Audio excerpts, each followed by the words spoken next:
英語聞き流し10分間、名作リスニング、英語テキストと MP3 ダウンロード、その他の物語は、ホームページよりご利用いただけます。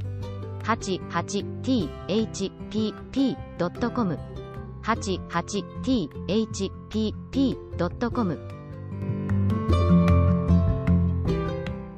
Then turning to Beauty, he said, "Take your father into the next room, and help him to choose everything you think your brothers and sisters would like to have. You will find 2 traveling trunks there. Fill them as full as you can. It is only just that you should send them something very precious as a remembrance of yourself." Then he went away, after saying, "Goodbye, Beauty. Goodbye, old man." And though Beauty was beginning to think with great dismay of her father's departure, she was afraid to disobey the beast's orders, and they went into the next room, which had shelves and cupboards all round it. They were greatly surprised at the riches it contained. There were splendid dresses fit for a queen, with all the ornaments that were to be worn with them, and when Beauty opened the cupboard she was quite dazzled by the gorgeous jewels that lay in heaps upon every shelf. After choosing a vast quantity, which she divided between her sisters, for she had made a heap of the wonderful dresses for each of them, she opened the last chest, which was full of gold. "I think, father," she said, "that, as the gold will be more useful to you, we had better take out the other things again, and fill the trunks with it." So they did this, but the more they put in the more room there seemed to be, and at last they put back all the jewels and dresses they had taken out, and Beauty even added as many more of the jewels as she could carry at once, and then the trunks were not too full, but they were so heavy that an elephant could not have carried them. "The beast was mocking us," cried the merchant. "He must have pretended to give us all these things, knowing that I could not carry them away." "Let us wait and see," answered Beauty. "I cannot believe that he meant to deceive us. All we can do is to fasten them up and leave them ready." So they did this and returned to the little room, where, to their astonishment, they found breakfast ready. The merchant ate his with a good appetite, as the beast's generosity made him believe that he might perhaps venture to come back soon and see Beauty. But she felt sure that her father was leaving her forever, so she was very sad when the bell rang sharply for the second time, and warned them that the time had come for them to part. They went down into the courtyard, where 2 horses were waiting, one loaded with the 2 trunks, the other for him to ride. They were pawing the ground in their impatience to start, and the merchant was forced to bid Beauty a hasty farewell, and as soon as he was mounted he went off at such a pace that she lost sight of him in an instant. Then Beauty began to cry, and wandered sadly back to her own room. But she soon found that she was very sleepy, and as she had nothing better to do she lay down and instantly fell asleep. And then she dreamed that she was walking by a brook bordered with trees, and lamenting her sad fate, when a young prince, handsomer than anyone she had ever seen, and with a voice that went straight to her heart, came and said to her, "Ah, Beauty! You are not so unfortunate as you suppose. Here you will be rewarded for all you have suffered elsewhere. Your every wish shall be gratified. Only try to find me out, no matter how I may be disguised, as I love you dearly, and in making me happy you will find your own happiness. Be as true-hearted as you are beautiful, and we shall have nothing left to wish for." "What can I do, Prince, to make you happy?" said Beauty. "Only be grateful," he answered, "and do not trust too much to your eyes. And, above all, do not desert me until you have saved me from my cruel misery." After this she thought she found herself in a room with a stately and beautiful lady, who said to her, "Dear Beauty, try not to regret all you have left behind you, for you are destined to a better fate. Only do not let yourself be deceived by appearances." Beauty found her dream so interesting that she was in no hurry to awake, but presently the clock roused her by calling her name softly 12 times, and then she got up and found her dressing table set out with everything she could possibly want, and when her toilet was finished she found dinner was waiting in the room next to hers. But dinner does not take very long when you are all by yourself, and very soon she sat down cozily in the corner of a sofa, and began to think about the charming prince she had seen in her dream. "He said I could make him happy," said Beauty to herself. "It seems, then, that this horrible beast keeps him a prisoner. How can I set him free? I wonder why they both told me not to trust to appearances? I don't understand it. But, after all, it was only a dream, so why should I trouble myself about it? I had better go and find something to do to amuse myself." So she got up and began to explore some of the many rooms of the palace. The first she entered was lined with mirrors, and Beauty saw herself reflected on every side, and thought she had never seen such a charming room. Then a bracelet which was hanging from a chandelier caught her eye, and on taking it down she was greatly surprised to find that it held a portrait of her unknown admirer, just as she had seen him in her dream.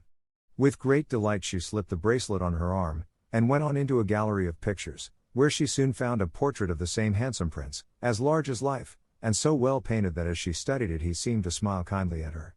Tearing herself away from the portrait at last, she passed through into a room which contained every musical instrument under the sun, and here she amused herself for a long while in trying some of them, and singing until she was tired. The next room was a library, and she saw everything she had ever wanted to read, as well as everything she had read, and it seemed to her that a whole lifetime would not be enough to even read the names of the books, there were so many. By this time it was growing dusk, and wax candles in diamond and ruby candlesticks were beginning to light themselves in every room. Beauty found her supper served just at the time she preferred to have it, but she did not see anyone or hear a sound, and, though her father had warned her that she would be alone, she began to find it rather dull. But presently she heard the beast coming, and wondered tremblingly if he meant to eat her up now. However, as he did not seem at all ferocious, and only said gruffly, "Good evening, Beauty," she answered cheerfully and managed to conceal her terror. Then the beast asked her how she had been amusing herself, and she told him all the rooms she had seen. Then he asked if she thought she could be happy in his palace, and Beauty answered that everything was so beautiful that she would be very hard to please if she could not be happy. And after about an hour's talk Beauty began to think that the beast was not nearly so terrible as she had supposed at first. Then he got up to leave her and said in his gruff voice, "Do you love me, Beauty? Will you marry me?" "Oh! What shall I say?"